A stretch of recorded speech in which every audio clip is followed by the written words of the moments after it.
bienvenue sur ma chaîne YouTube. Aujourd'hui, j'ai le plaisir d'être chez Deka Properties, qui est un promoteur important à Dubaï. J'ai eu la chance d'avoir une interview avec Shiraz, qui est Sales Manager au sein de Deka, et qui va nous expliquer un petit peu qui est le promoteur, et elle va nous expliquer les projets de Deka pour Dubaï. Shiraz, merci d'être là. Merci d'être venu. Alors, Shiraz, j'ai plein de questions qu'on m'a posées. J'ai tout mon temps. Tu as tout ton temps? Eh bien, Ouais. c'est parfait, Ouais. super. Écoute, la première question, elle est très simple. Est-ce qu'en quelques mots, tu peux nous présenter Deka Properties, s'il te Oui. plaît? Deka Properties est une société spécialisée dans la gestion immobilière. Nous assurons la commercialisation exclusive et directe de projets sélectionnés auprès des promoteurs de qualité. D'accord. Est-ce que vous, en tant que commercialisateur, vous sélectionnez des projets uniquement résidentiels, de bureaux, de commerce? Qu'est-ce qui fait que vous choisissez des projets plus que d'autres? Pour le moment, on focus uniquement sur les projets résidentiels. Donc voilà. Donc vous, c'est pas dans les pipes, vous restez Non. full Non, résidentiel. oui. Peut-être dans le futur, mais pour le moment, non. Alors, je voulais savoir, il y a une chose qui m'intrigue, c'est que vous avez commercialisé par exemple le programme Laïa Courtiard depuis, alors je sais pas, mais j'ai l'impression que c'était depuis janvier que vous avez Oui, commencé tout à la fait. commercialisation. Oui, fin janvier, c'était le 30 janvier. C'est ça. Ouais, Et le chantier, par contre, il était déjà bien avancé. exactement. D'accord? Donc c'est vrai que quand j'en parle à mes clients, l'avantage, c'est qu'ils achètent sur plan, mais un bien qui ne va pas être livré dans 3-4 ans, mais 2 ans après, à peine 2 ans après. C'est le cas. Est-ce que c'est une marque de fabrique de Deka ou est-ce que c'est du cas par cas suivant les programmes? Pour le moment, non. On va lancer autant que Deka, parce qu'on va bientôt devenir promoteur immobilier. Donc on va lancer des projets à GVC, des projets à Maïdan et même à Dubai Island. Mais pour le moment, on commercialise uniquement quelques projets. On D'accord. sélectionne, oui. Mais les projets que vous sélectionnez, ils sont déjà tous lancés ou des fois vous allez Non, commercialiser? c'est à nous de lancer. Non, c'est à nous. Ce ne sont pas lancés. C'est un bon signe pour Laïa Courtiard. D'accord. Ok, donc ça se Ouais. trouve, les autres programmes que vous avez commercialisés, il pourrait y avoir plus d'attentes. Là, sur Laïa Courtiard, l'avantage, c'est que le chantier est déjà commencé Exactement. parce que le promoteur, il a les reins solides. Exactement. Ok, d'accord. Alors, on me pose la question, quel est le produit phare du moment? Enfin, évidemment, moi, je connais Laïa Courtiard. Ouais. Mais Le produit phare pour le moment, excuse-moi, inclut Laïa Courtiard, Oui. à Studio City. Mais dans le futur proche, je dirais dans un mois, on va lancer d'autres projets parce que nos projets actuels sont presque déjà sold out. D'accord. On a des projets à Arjan, à Dubai Land, à DIP, à Line, donc un peu partout. On avait des projets à Marjan Island, juste à côté du casino, mais ils sont sold out. Ah oui? Oui, oui. D'accord. Donc on met l'accent un peu sur Laïa Courtiard. Justement, tu parlais de Studio City. C'est un peu construit et c'est beaucoup désertique. Il y a beaucoup de chantiers en cours. Qu'est-ce que tu penses de ce quartier? Je trouve qu'elle est vachement proche de JVC. C'est juste à côté de Sport City, de Motor City. C'est ce que j'allais dire. C'est un super emplacement, mais Ouais. qu'est-ce que vous en pensez, vous? En fait, pour moi, personnellement, Studio City est un quartier ou bien c'est une zone stratégique en pleine expansion. Donc, il y aura des promoteurs qui vont venir à Studio City très très prochainement, ce qui va augmenter la plus-value, si je peux dire, du projet. Donc, c'est très bien entouré. Nous avons des communautés, des villas telles que Tel Al Raf, Damakil's One, Arabian Ranches, il y a Motor City, GVC et Sport City, comme tu viens de dire. Donc, c'est proche des grands axes et des lieux de vie. Oui, oui, et puis... Des écoles, des malls juste à côté. Tout à fait, tout à fait. Et puis j'y suis allé, enfin, les promoteurs n'ont pas attendu pour construire. Donc on imagine que d'ici 7-8 ans, il y a déjà plus de place. Hein. Je dirais même dans 3 ans. Ah oui? Ah oui, Ah oui, j'en d'accord. suis certaine. Ouais, donc Studio City, ça s'arrache. Oui. Quel est le niveau de finition des appartements Deka? Je dirais exceptionnel. Ah oui? Ouais. Et qu'est-ce En que vous toute livrez? modestie. Qu'est-ce que vous livrez concrètement? Vous me donnez les clés, j'ouvre la porte, qu'est-ce que je vois? Tu vois ton magnifique appartement, semi-furnished. Il y a la cuisine qui est équipée. Le Ah, reste, c'est semi-finish. Oui, Semi-finish. c'est le reste, Ok. c'est à madame de l'équipe. Ok. Alors qu'est-ce qui est équipé alors? All the white goods, comme on dit. Réfrigérateur, machine à laver, lave-vaisselle et tout ce qui s'ensuit. Tout l'ameublement de la cuisine? Électroménager, oui. Donc j'ai les plaques, la hotte, frigo, Tout. même la machine à laver, tu dis? Même la machine à laver et la D'accord. vaisselle. Ok, même le lave-vaisselle. Oui. Ok. Si on parle des one bedroom, mais pour les studios, il n'y aura pas de lave-vaisselle généralement. Il n'y a pas de lave-vaisselle sur les, Oui. sur les Oui. studios. Et dans les salles de bain, Oui. toilettes, est-ce que pareil, tout est fait? Oui.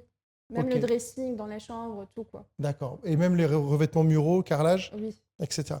Donc dans les séjours chambre, on est d'accord que c'est peint en blanc, c'est murs peints en blanc, il n'y a pas de revêtement, mais c'est là où on va être, là où ça va être meublé finalement, ça va être les endroits les plus chers parce que tout ce qui est cuisine, salle de bain, c'est ce qui vaut beaucoup d'argent. Bien entendu. Donc ça, c'est fourni par Deka. Exactement. D'accord. Bah, c'est super. Et la marque des électroménagers, est-ce que... Ça dépend des projets parce qu'on a plusieurs D'accord. marques. Par exemple, pour les projets à venir de Deka, ça va être Bosch. Je ne sais pas si je suis en train de faire la Ouais. pub, mais pour la courtière, ça va être Media. D'accord. En parlant de qualité du bien et Oui. de l'immeuble, Oui. quelles sont les garanties que vous offrez à un investisseur? Alors, moi, je vais représenter les investisseurs plutôt francophones, suisses, belges, français. Quand ils me posent la question, oui, mais j'achète aussi loin, ok, quels sont les risques? Quelles sont les garanties sur l'immeuble que vous fournissez et puis à l'intérieur de l'appartement? Est-ce qu'il y a des garanties? Là, je dois réfléchir des arguments D'accord. parce que, en fait, comme je viens de dire, les garanties, la première garantie, c'est de constater les projets qu'on a déjà réalisés. Ensuite, l'historique du promoteur, sa réputation, ça joue un rôle très, très important. Bien sûr. Ensuite, nous, il y a la DLD, il y a toute une inspection qui veille à ce que le projet soit identique aux brochures qu'on partage avec nos agents. En France, on a la fameuse garantie décennale. C'est une garantie de 10 ans. Si jamais il y a une... Non, ici, il n'y a pas. Il n'y a pas. D'accord. C'est-à-dire qu'une fois que l'immeuble est livré, si jamais il y a des dégâts, effectivement, c'est la copropriété qui va devoir régler la facture. Exactement. C'est pourquoi il paye ses frais de maintenance. C'est par rapport à ça. D'accord. Oui. Ok, très bien. Il intervient tout de suite. Ok, très bien. Tous les brochures qu'on partage avec vous, ça doit être identique à l'immeuble. Donc, il y a une inspection du gouvernement Dubai Land Department qui vient sur les lieux, inspecter l'immeuble. Si c'est, comment dire, j'ai perdu le terme. Conforme. Conforme, oui, aux normalités. Et si c'est identique à ce qu'on... D'accord. Oui. Oui, donc tous les visuels que vous nous envoyez, Exactement. Que tu nous envoies, c'est contractuel. Exactement. Que... Si c'est de la mauvaise qualité, donc tant pis pour nous, ils remboursent les clients. C'est comme ça à Dubaï, c'est vraiment strict. D'accord. Oui, le DLD, c'est vraiment, ils sont très stricts et ils protègent le consommateur. Ah oui, parce que c'est l'image des Émirats. Oui, tout à fait. Bah, de toute façon, on a bien vu que eux, ce qu'ils voulaient, c'était un deal gagnant-gagnant. C'est-à-dire, ils vont tout faire pour nous rassurer d'investir ici. Exactement. Donc, on sait qu'ils vont être beaucoup plus durs avec vous qu'avec nous. Quels sont les prix de lancement sur les studios et les one-bed? Donc, le one-bed, c'est le T2 en France. Ouais. En France, on compte par nombre de pièces principales. Pour les studios, 130 000 €. D'accord. Oui. À partir de 130 000 €. Oui, exactement. Très bien. Et pour le one-bed? C'est à partir de 200 000 €. D'accord, très bien. Et pour les investisseurs qui nous regardent, est-ce que tu sais s'il y a une demande plus importante en location sur le one-bed ou sur le studio à Studio City? Je précise parce qu'il y a des quartiers, on va demander des studios, des quartiers des one-bed, des quartiers des villas. Est-ce que vous avez une idée ou pas du tout? Déjà, Studio City, c'est un quartier stratégique et il n'y a qu'un seul hôtel là-bas qui est affiché tout le temps fully booked. Ah, il n'y a qu'un seul hôtel? Affiché complet, oui, c'est Studio One. Et puis, il y a les Champs-Élysées, il y a les journalistes qui travaillent là-bas. Il y a les athlètes qui font le golf, le cricket. À Sport City, ils viennent aussi. Il y a les familles, les célibataires, bien les jeunes professionnels. Donc, c'est l'idéal pour l'investisseur et aussi pour les résidents. D'accord. Il est quand même difficile de le conseiller pour du Airbnb ou tu le conseilles aussi pour du Airbnb? C'est du Airbnb, ça sera parfait, oui. Que ce soit long terme ou bien court terme. Ah oui? Oui. Donc tu nous as parlé des prix de lancement. Une des choses agréables pour tout le monde, c'est le fameux post-handover. Est-ce que pour ceux qui nous écoutent, tu pourrais expliquer ce que c'est un post-handover? Post-handover, c'est pouvoir payer même après la livraison des clés. La remise des clés, pardon. C'est ça. Donc si je peux dire, post-handover, c'est notre signature.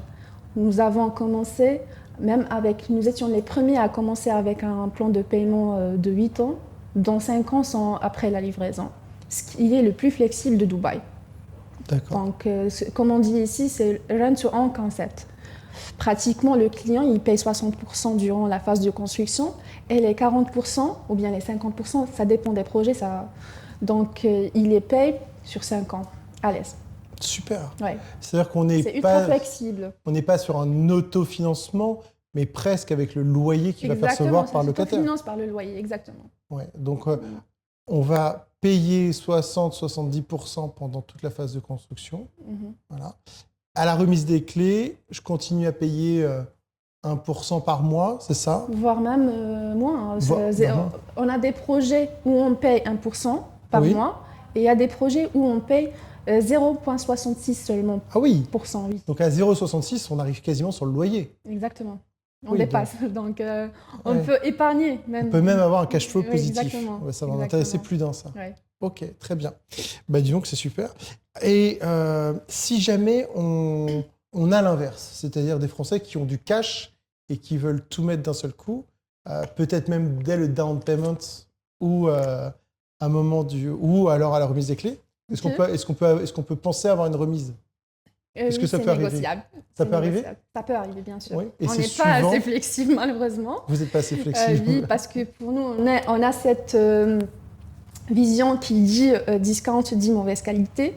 Mais si le client il a un apport de 40 voire 50% ou bien 100% cash, on peut négocier, on peut lui offrir un discount D'accord. digne. Bah, ça, c'est important parce que moi, c'est ce que je prends un peu de temps à expliquer aux Français. Ouais. Parce que ça n'existe pas du tout en France, il faut savoir, le post-handover, etc. Et je leur dis, bah, c'est simple. Si vous voulez du post-handover, vous allez payer, donc, effectivement, pendant la phase de construction, un certain montant.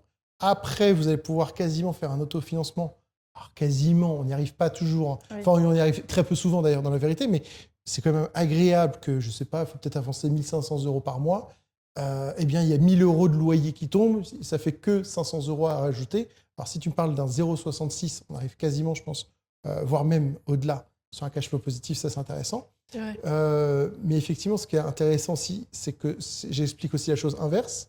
Autant j'ai des personnes qui vont chercher ça, et c'est intéressant, autant il y en a qui vont chercher l'inverse, c'est-à-dire dire non, non, bah, moi je veux pas allonger mon temps, je veux bien le raccourcir, mais comme je vous donne plus d'argent, eh bien j'ai un discount de 2%, 3%, 5%. Ça pourra se faire. Voilà, ok. 2%, Oui. 4%, 5%. Pas au-delà de 5%. Oui. Okay. Alors chez vous, j'ai bien compris que ça, on ne pouvait pas le faire. Oui. Chez d'autres, on peut le faire, mais après tu as raison.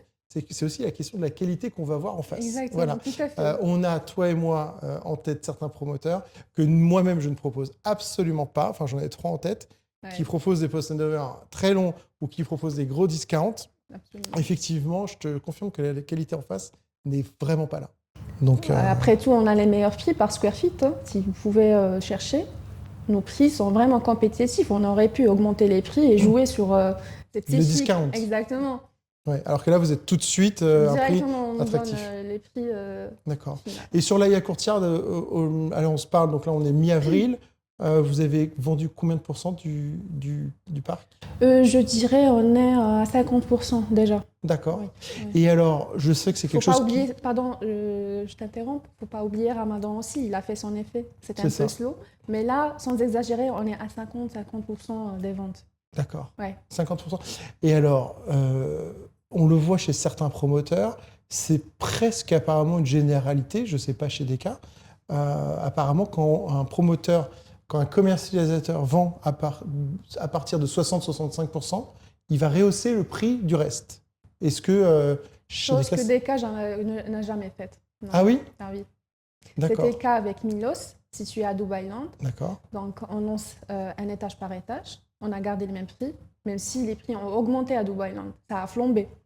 C'était le cas aussi pour Trinity à Arjan et Olivia à DIP. Et on a vendu pratiquement qu'à des Français et des Européens par rapport à la flexibilité du plan du paiement. Donc nous, on ne fait pas ce genre d'augmentation de prix. D'accord. Oui. Ah, c'est bon à savoir. Oui. Aujourd'hui, on arrive sur un marché qui est mature. Les promoteurs ont vraiment rehaussé leur prix par rapport au prix de 2020-2021.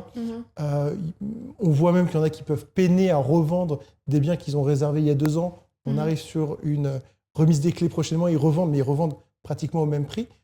Moi, ce que je veux savoir, c'est comment tu vois, comment Deka, ou toi personnellement, tu vois l'évolution du prix de Dubaï. Ok, donc le marché de Dubaï reste toujours dynamique, avec une forte demande, que ce soit locale ou internationale.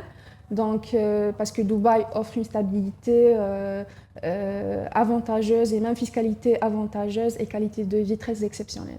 D'accord. Pour ceux qui achètent, je sais que toi, tu es en relation avec les agences immobilières. Tu n'es pas vraiment en relation avec celui qui paye au final. Oui. Néanmoins, je pense que tu as quand même les informations. C'est quoi le ratio investisseur et résidence principale, ceux qui achètent chez Deka? Ça diffère d'un projet à un autre, d'une zone à une autre. Ça dépend le plan de paiement, ça dépend les prix, le budget. Donc, je peux dire que on a une mixture d'investisseurs et de résidents. On ne peut D'accord. pas donner un pourcentage. D'accord, mais mais je DK, dirais moitié-moitié, hein, D'accord. largement. Ok. Mais DK n'a pas une étiquette d'investisseur Non, non. ou une étiquette Non. résidence Je principale. dirais pour Marjan Island, c'est 100% investisseurs. C'est pas pour les résidents parce que c'est une île artificielle. C'est pour le casino, ça sera le plus casino Oui. au monde. Là aussi, Oui, c'est la location courte durée ouais, là-bas, bien que ce sûr. soit par jour ou bien par mois. Bien sûr, Ça, c'est typiquement investisseur. bien sûr. Ouais. Ok. Mais les autres projets, ça peut être pour les deux. D'accord. J'ai 2 questions en une à te poser. Ok. Est-ce qu'on peut acheter à distance un appartement? Est-ce qu'un Oui, Français absolument. peut acheter à distance? C'est ce qui doit venir ici. Et la deuxième question, c'est quels sont les moyens de paiement autorisés chez DK? Ok, d'accord. Donc, pour l'achat à distance, c'est tout à fait possible. Nous offrons un accompagnement pour le client. Donc, il peut sélectionner son bien à distance, en visio. Même, on a des signatures électroniques des contrats, assistante bancaire pour les virements et même service après-vente personnalisé. D'accord. Voilà. C'était quoi la deuxième question? La deuxième question, c'est quels sont les moyens de paiement? Les moyens de paiement, on a plusieurs moyens de paiement. Je dirais par virement bancaire, par chèque, par cash. Chose qu'on ne préfère pas, mais ça pourra se faire. D'accord. Voilà. Ok. Et est-ce que c'est sécurisé? Bien sûr, c'est sécurisé. Ça va dans le compte séquestre. D'accord. C'est pas sur le compte commercial. Tout le montant global, c'est pour le compte séquestre, pour sécuriser ces fonds. D'accord. C'est par le gouvernement des Émirats.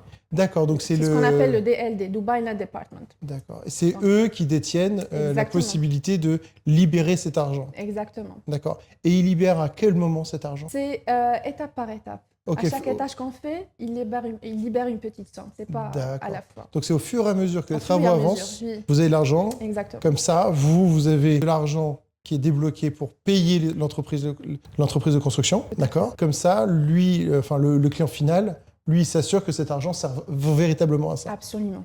D'accord, très bien. Alors, j'ai une question, Shiraz. C'est une question que tout le monde se pose parce qu'on voit les prix qui grimpent.